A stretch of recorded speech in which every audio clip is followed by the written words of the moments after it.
Hey y'all, it's another rainy day at the shop. So I thought I'd just spend a little bit of time going over mechanical disc brakes, especially with more and more e-bikes out there. That's what they're coming with from the factory. Most of them is mechanical disc brakes. Very regularly, they're not dialed in at all. And they have brake drag. And then the other thing is, a lot of people don't know that you can adjust the brakes once they start to wear down a little bit. In fact, you kind of have to adjust them to make sure that you don't prematurely wear out one pad or the other.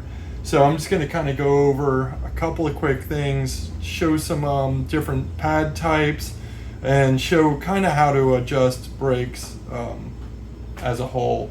I've got this Gary Fisher up here that I threw this Surly fork on, and I'll take the opportunity to kind of mention this is truly just a straight up what's called a post mount style brake.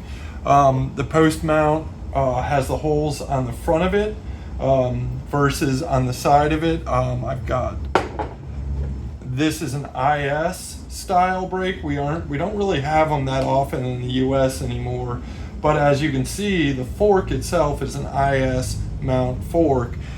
Most mountain bikes and even e-bikes and stuff like that have really moved to post mount as the default, but IS mounts do still exist, and generally you just use this thing. This is a post to IS mount adapter, and they come in a million different flavors depending on whether you're doing a front or a rear or what size rotor you're running. They're literally, it's silly. They're a lot. But in this case, I'm running a post mount mechanical disc with an IS mount adapter for a front fork for a 160 rotor. So that's to get you up to running speed. And that was just stuff that I had lying around. I threw this together with some parts.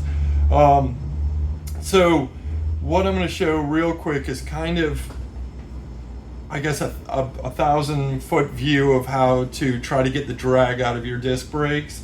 And this can be really frustrating, especially once you get to flat mount, which you see a little bit more on gravel bikes and road bikes, are the flat mount pads, and you have a lot less, or flat mount calipers, and you have a lot less kind of room. It's such a tight space in terms of the pad to rotor and how much play you have in the caliper. It really can be frustrating, and but you just take your time. Eventually you'll get the rub out.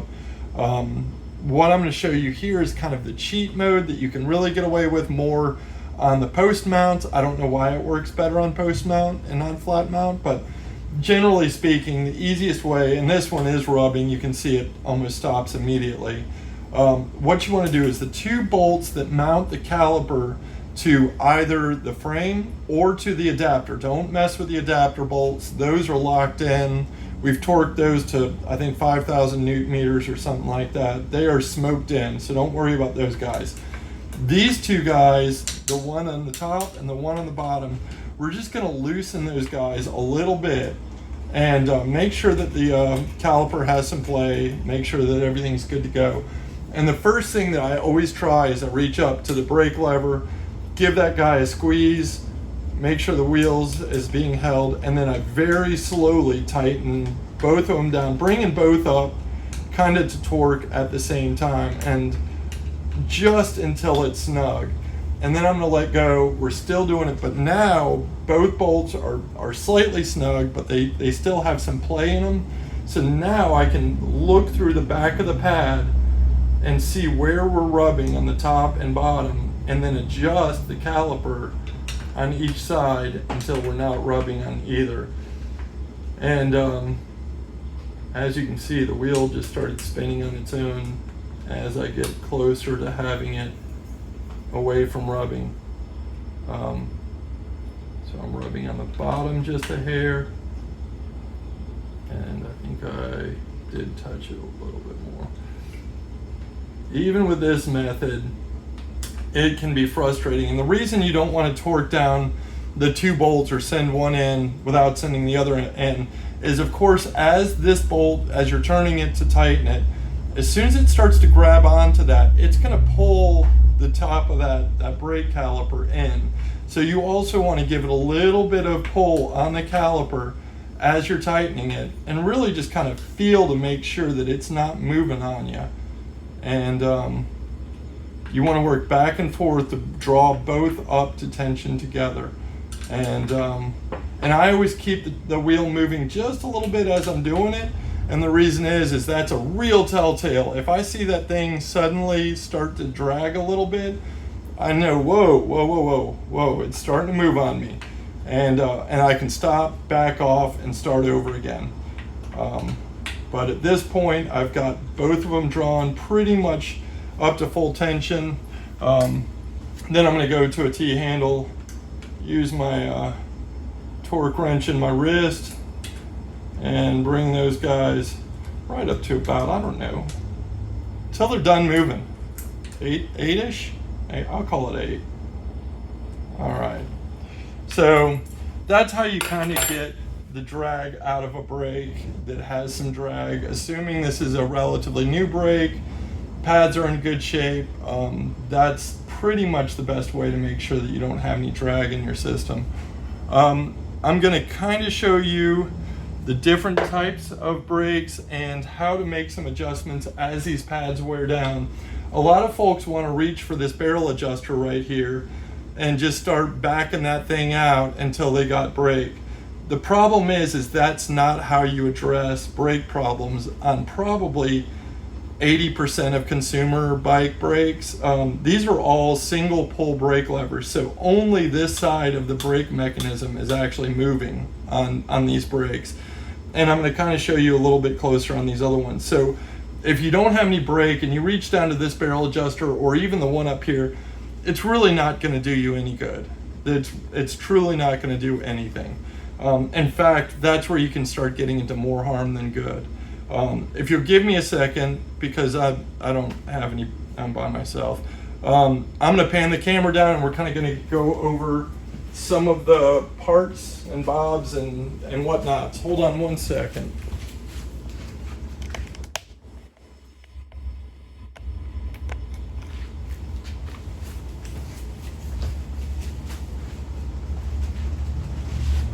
And as you can see, there are, well, these are all the this is just a handful that I grabbed out of the bag of the adapters. This one shows a flat mount adapter onto a post mount brake. So they make all kinds of adapters for pretty much any situation. And as you can see on this one, maybe it says R160 and then it has an arrow. That arrow points towards the front of the bike. If this was an F, if it said F right there, in fact, this one has a 160F or 140R. If that's an F and you have this arrow, that needs to point up. So it points towards the front of the bike. If it's an F, it points up. And that's how you know direction of this mount. Obviously, the 160 means it's for a 160 rotor. So this is a rear 160 adapter from post mount to flat mount, which is the skinnier holes together like this. That's a flat mount.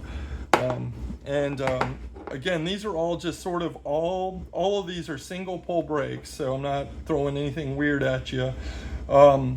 These are some of the most common brake pads that I'm finding on especially consumer, mid-grade, or e-bikes, stuff like that. This is the Shimano XT style pad, or pad shape number 20. It has a hook on one end and an eyelet on the other end.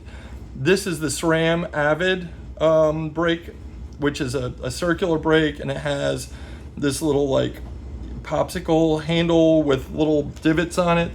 That's pad shape 4. And then probably the most common, well, the most common are going to be probably these two that I see the most.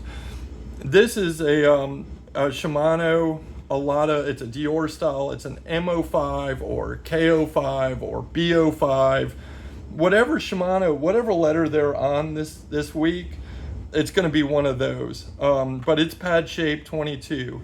And this one is I think a centered metal compound. You really don't want that on most commuter bikes and stuff like that. You really want the resin compound.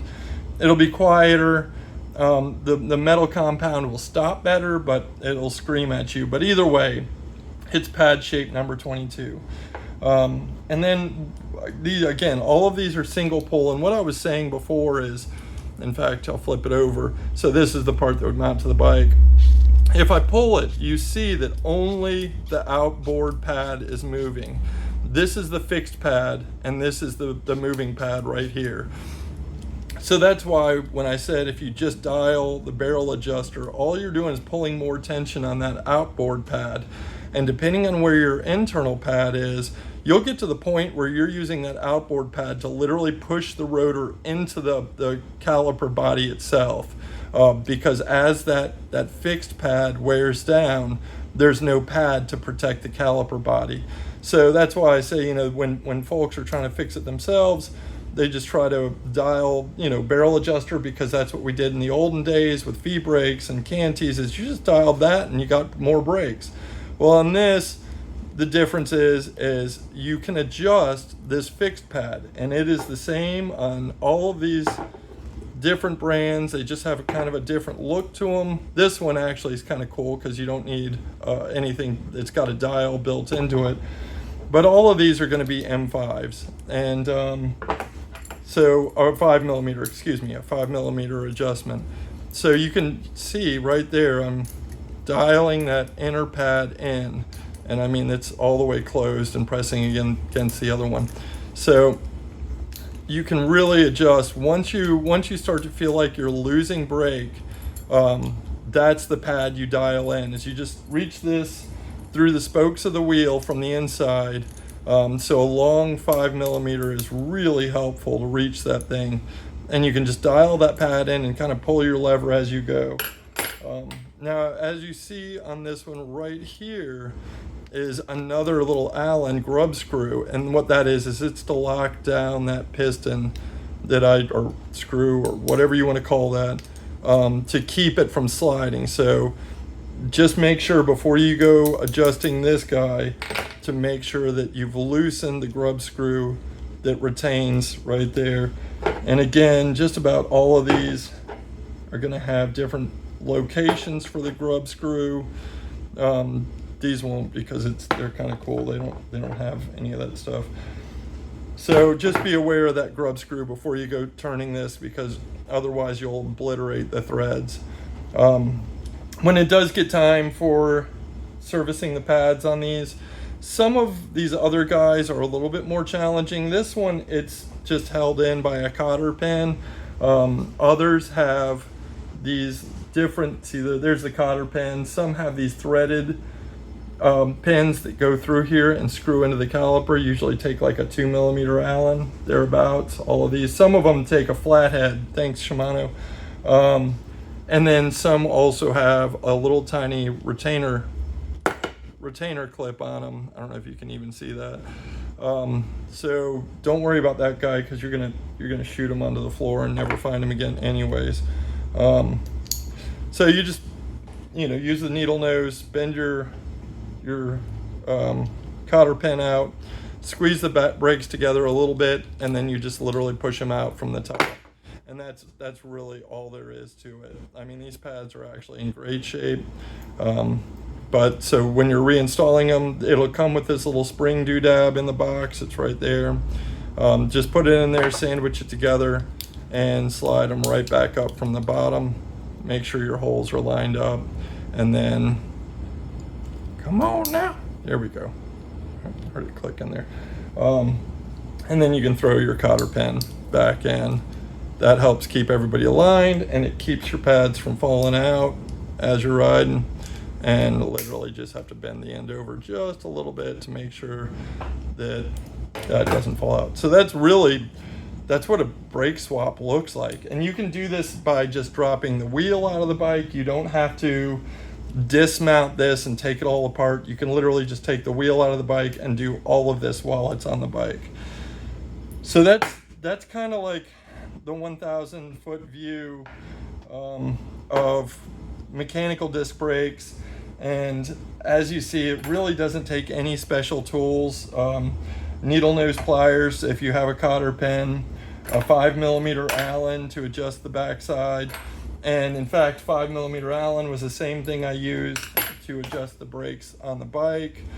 And then I used a 2mm for that grub screw. So, I mean, quite literally, a couple of Allen wrenches, needle nose pliers, you can get those super cheap just about anywhere. They don't have to be anything fancy. And yeah, save yourself a fortune from going to the bike shop. Or if you need to come by here, you're welcome to come by here. I'm happy to show it to you so that you have a better feeling for it one-on-one. And that way, you can do it at home. So I'm gonna jerk you around. Thanks a lot again for watching. If you have any questions, message me or come by the shop, say hey, and bring your bike in, and we'll see what we can do for you. Thanks, sir. Oh, shit.